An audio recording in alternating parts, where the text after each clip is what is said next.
Rename a lot of files at once. That will save you a lot of time in renaming of files or folders.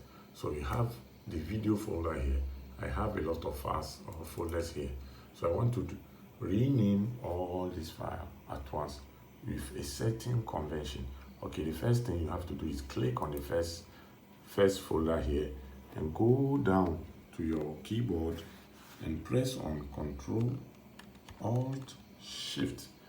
After that, use your mouse to click on the last folder, which here is AS30.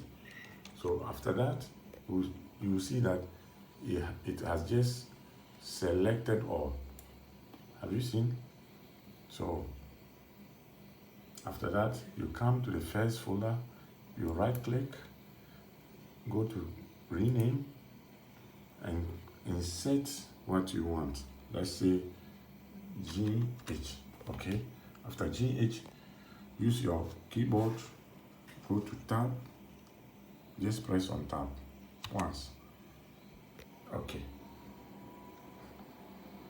99% complete.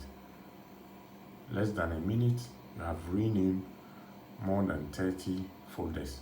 Okay, GH, you can see GH2, GH3, GH up to GH28.